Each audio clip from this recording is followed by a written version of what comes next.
चांद बादलों के संग लुका छुपी खेल रहा था। पर्दों से छनकर आ रही चांद की शीतल रोशनी सागर के मन में सुलग रही आग को बुझा नहीं पा रही थी। सागर ठहरे हुए पानी की तरह शांत और स्थिर नजर आ रहा था, लेकिन उसके मन में अनगिनत विचारों का ज्वार भाटा उफान पर है। सुधा खाना बना डाइनिंग पर रख पानी से भरा जग सागर के बगल में रखे स्टूल पर रखती हुई बोली, भैया जी, मैं घर जा रही हूँ, आपको कुछ चाहिए तो नहीं? सुधा के सवाल से सागर अपने चिंतन पर विराम लगाता हुआ बोला, नहीं नहीं, मुझे कुछ नहीं चाहिए, तुम जाओ, बस जाती हुई दरवाजा लगाती जाना। जी भैया जी, कहती हुई सुधा सागर के बिना कहे हाल में चल रहे पंखे को धीमा कर टीवी पर न्यूज चैनल लगा एक पतली सी शॉल और टीवी का रिमोट सागर के समीप रख गई। पिछले 6 महीनों से सुधा का यही रूटीन चल रहा है, क्योंकि मृदुला ऑफिस से घर लौटते अक्सर लेट हो जाती। सुधा का रोज इस प्रकार सागर के लिए काम करना सागर को सूल की तरह चुभते हुए उसे अब अपने दोनों पांव न होने का एहसास दिलाता है। लेकिन सागर बगैर कुछ कहे शांत जिससे सुधा को सारे काम करने देता है, क्योंकि उसे मालूम है सुधा घर के सारे काम मृदुला के कहे अनुसार करती है। मृदुला ने सुधा को विशेष हिदायत दे रखी है। मृदुला की अनुपस्थिति में सागर की सारी जरूरतों का पूरा ख्याल रखना उसकी जिम्मेदारी है, जिसे सुधा पूरी निष्ठा से निभाती है।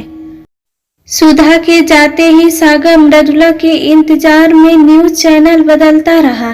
तभी मृदुला अपने कंधे पर बैग लटकाए दोनों हाथों में सब्जियां, कुछ फल और सागर की दवाइयां का पैकेट लिए हॉल के अंदर आज सभी सामानों को रखती हुई सागर से पूछने लगी, सुधा चली गई क्या? तुम्हारा दिन कैसे रहा? तुमने दवाई ली? मृदुला के किसी भी प्रश्नों के उत्तर दिए बगैर सागर न्यूज चैनल बदलता रहा। सागर से कोई जवाब न पा मृदुला सागर के पीछे जा खड़ी हुई और उसके कंधे पर अपना हाथ रखती हुई बोली, क्या हुआ? तुम ठीक तो हो? सागर अपने कंधों से मृदुला का हाथ हटाते हुए रूखे स्वर में कहने लगा, हाँ ठीक हूँ, जिंदा हूँ, अभी मरा नहीं। सागर की बातें सुन आंखों में पानी लिए मृदुला उसके सामने आ घुटनों के बल बैठी। उसकी हथेलियों को अपने हथेलियों में लेते हुए कहने लगी, तुम ऐसा क्यों कह रहे हो? सब ठीक हो जाएगा। रात चाहे कितनी भी अंधेरी या काली क्यों न हो, हर रात की सुबह जरूर होती है। ऐसा कहते हुए मृदुला के गालों से लुढ़कता आंसू उसका दर्द बयां करने लगा। सागर मृदुला की पीड़ा को जान विचलित हो उसके आंसू पोंछते हुए दोहराने लगा, मुझे माफ कर दो मृदु, मुझे माफ कर दो। मैं तुम्हें दुख नहीं देना चाहता, पर क्या करूं, मेरी वजह से तुम्हारी जिंदगी तबाह हो गई। तुम क्या क्या सपने सजोए मेरे संग चली थी, और मैं तुम्हें क्या दे रहा हूँ? मृदुला सागर को बीच में ही रोकती हुई उसके गोद में अपना सर रखती हुई बोली, तुमने मुझे सब कुछ दिया है। तुम्हारा प्यार मेरे जीवन का बहुमूल्य उपहार है जो मुझे तुमसे मिला। तुम्हारा प्यार मुझे मजबूत बनाता है और हर हालात से लड़ने की ताकत देता है। तुम देखना, एक दिन सब ठीक हो जाएगा।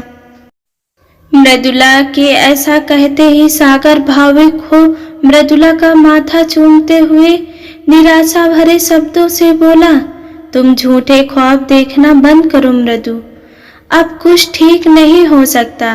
पिछले 1 साल से मैं अपाहिज इस व्हील चेयर पर हूँ और अब मैं अपने पैरों पर कभी नहीं खड़ा हो पाऊंगा, कभी वापस अपने काम पर नहीं लौट पाऊंगा और तुम इसी तरह सारी उम्र मेरे लिए जीवन की चक्की में अपने आप को पीसती रहोगी।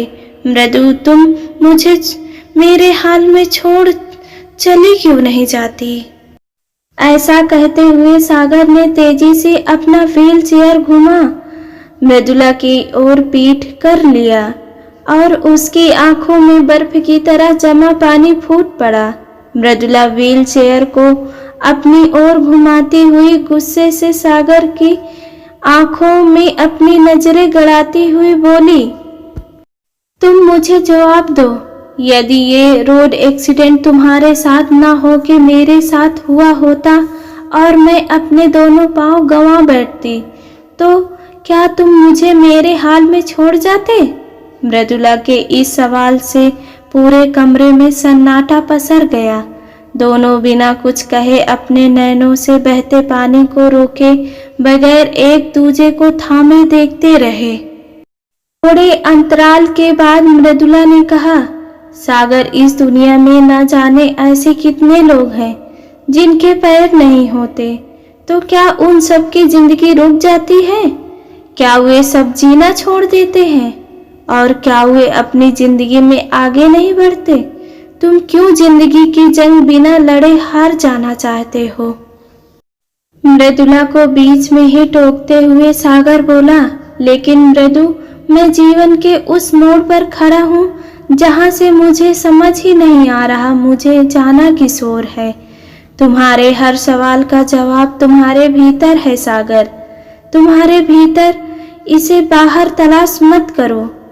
बाहर तुम्हें कुछ नहीं मिलेगा। तुमने केवल अपने पैर खोए हैं, परंतु तुम्हारी काबिलियत, तुम्हारा हुनर अब भी तुम्हारे पास है। तुम कल भी एक अच्छे वित्तीय सलाहकार थे और आज भी हो। तुम्हारे क्लाइंट आज भी तुम्हारे अपने ऑफिस में आने को तैयार बैठे हैं।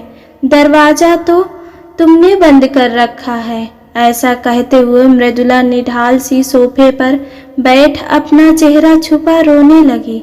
सागर डबडबाई आंखों में मृदुला को देखता रहा।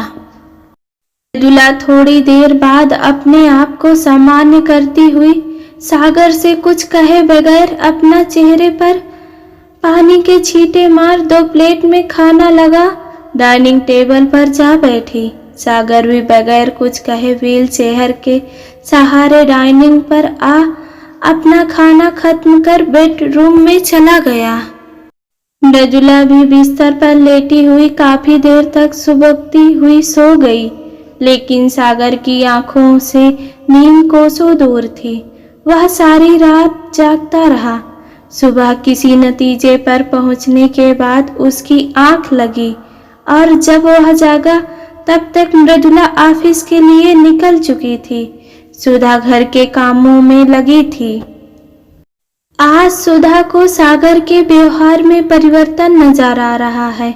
सागर पहले की तरह ऊर्जा से लबरेज दिखाई दे रहा है। सारा दिन सागर अपने लैपटॉप पर कुछ करता रहा। सुधा अपने कामों में व्यस्त रही। पूरा दिन गुजर गया और सुधा के जाने का वक्त हो चला। जाने से पहले सुधा जैसे ही टीवी ऑन करने लगी, सागर सुधा को रोकते हुए बोला, आज टीवी नहीं, मेरे ऑफिस का लाइट ऑन कर दो। 2 मेरे क्लाइंट आने वाले हैं, उनके आने पर तुम कॉफी ले आना। सुधा, जी भैया कहते हुई ऑफिस का लाइट जला किचन की ओर चली गई। ऑफिस से लौट सागर को हाल में ना पाकर मृदुला घबरा गई। तभी सुधा ने इशारे से बताया कि सागर ऑफिस में है। मृदुला भागकर ऑफिस की ओर बढ़ी। सागर को काम करता देख मृदुला दरवाजे पर खड़ी हो शरारती अंदाज में बोली, क्या मैं अंदर आ सकती हूँ? मृदुला को मस्खरी करता देख सागर मुस्कुराने लगा। सागर को मुस्कुराता देख मृदुला अपने आंखों के कोरों में आए पानी को दुपट्टे से पोंछती हुई सोचने लगी, आज की रात एक नई सुबह लेकर आई है।